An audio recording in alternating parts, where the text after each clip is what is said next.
더 이상 사람들이 성경에 대한 좋은 지식을 갖고 있다고 전제할 수 없기 때문에 제가 구약 성경의 한 이야기를 잠깐 읽도록 허락해 주십시오. 이것은 잘 알려진 바벨탑 건설에 대한 이야기입니다. 옛날 옛적에 어떤 사람들이 메소포타미아의 한 곳에 자리를 잡고 결정했습니다. 하늘까지 닿는 탑을 쌓기로 말이죠.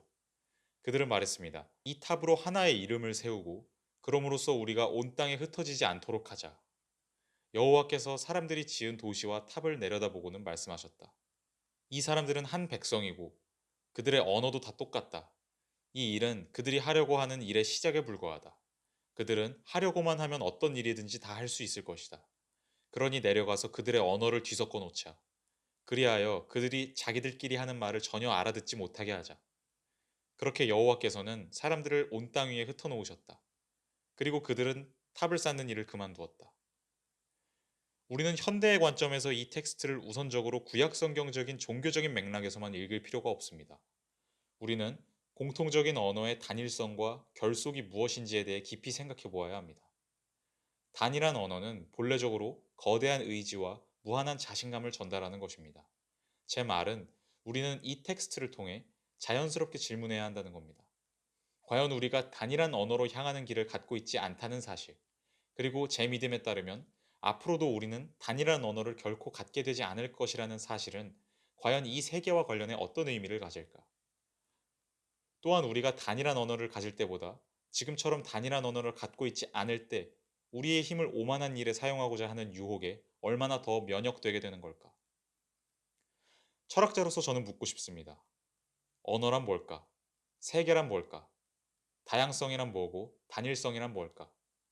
바벨탑 건설은 위장된 형태로 순서가 역으로 뒤바뀐 채로 반복되고 있는지도 모릅니다. 바벨탑 이야기는 과연 오늘날 우리의 세계에 어떤 점과 비교될 수 있을까요? 하나의 대답은 서구의 역사 안에 들어 있습니다. 그것은 바로 학문의 발생이라는 인간이 걸어온 특별한 길과 관련됩니다. 모든 학문은 언어에 대한 의존성을 통해 조건지어져 있지 않습니다. 그것은 고대 그리스에서 학문이 발생할 때부터 인간이 내디디든 거대한 발걸음이었습니다. 그들은 이성, 논리학, 사고의 필연성 등을 가차없는 추상을 통해 정당화했습니다. 이것은 우리의 모든 세계사적인 상황의 시작입니다. 하려고만 하면 어떤 일이든지 다 할 수 있는 인간의 힘의 시작이죠. 엄청난 추상의 힘을 통해서 인간은 수학을 발전시키고 자연의 힘을 지배하기 시작했습니다. 그리고 간접적으로 사회적 힘을 지배할 수 있게 되기도 했죠. 그리스 사람들은 자신들의 언어를 표준적인 언어로 바라봤습니다. 우리는 이런 현상을 폭력적인 추상의 시작과 연결시켜 생각해 볼 수 있습니다. 또한 언어의 잊혀짐과 관련질 수도 있죠. 그리스 사람들은 그리스어를 모르는 사람들을 지칭하는 단어를 따로 갖고 있었습니다. 바바리안의 어원인 바르바로스라는 단어죠. 독일어의 라바르버라는 단어는 알아들을 수 없는 말을 의미합니다. 웅성웅성대는 소리, 정확히 어떤 언어가 아닌 소리를 의미하죠.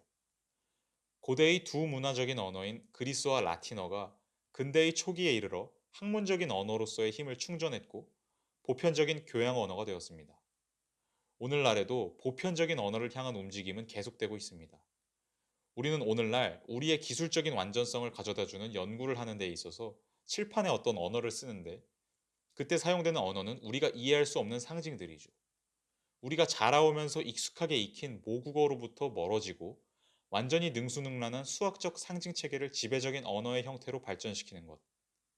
이것은 엄청난 암과 능력의 잠재성을 이성적으로 발현시키기 위해 우리가 추구하는 바입니다. 이게 바벨탑을 건설하겠다는 의지를 통해 제가 하고 싶었던 말입니다.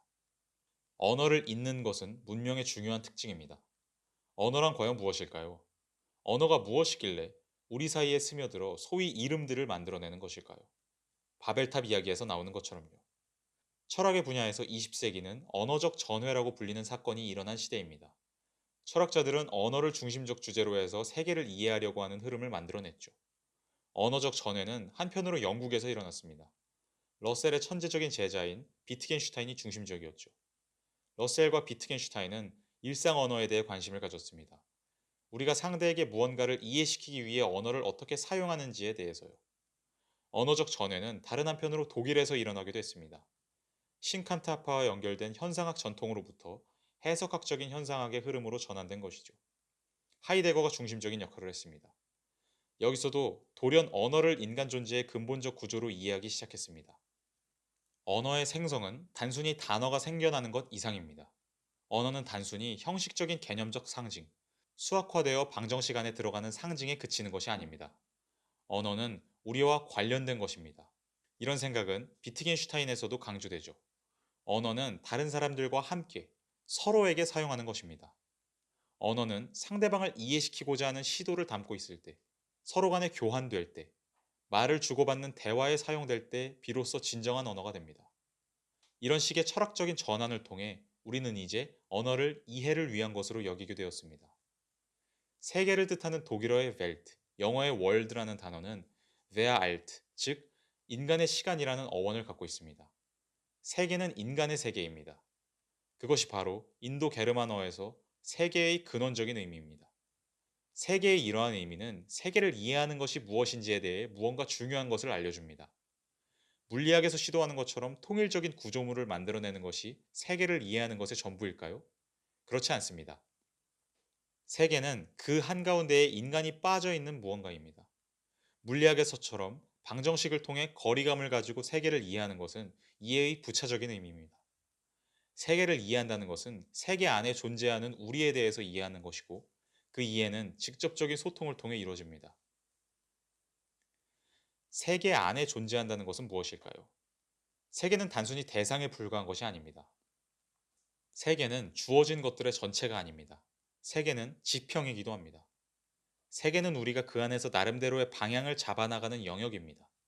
지평으로서의 세계를 이해한다는 것은 그 지평을 펼쳐내는 우리 자신, 세계 안의 우리 자신에 대해서 이해한다는 것을 뜻합니다.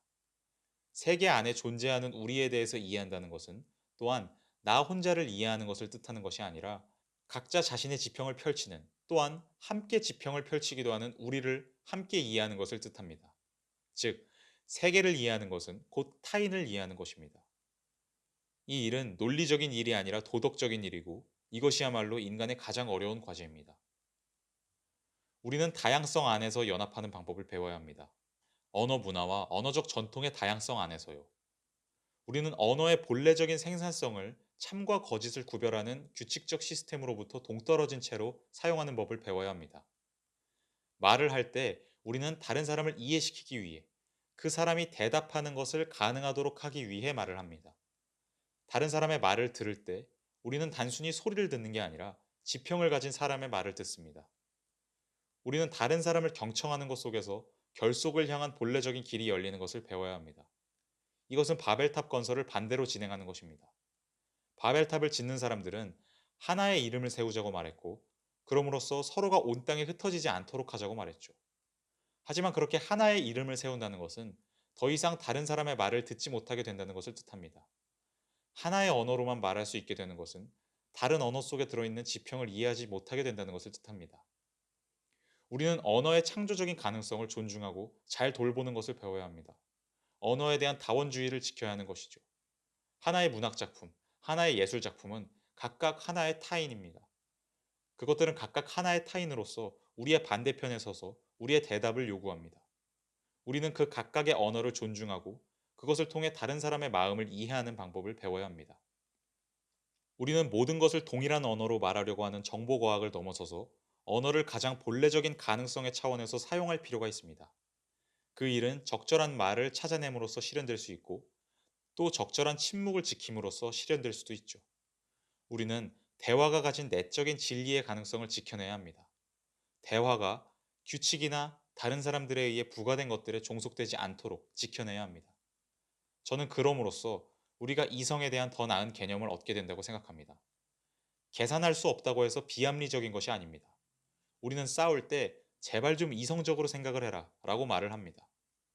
여기서 이성은 단순히 계산과 관련된 게 아닙니다.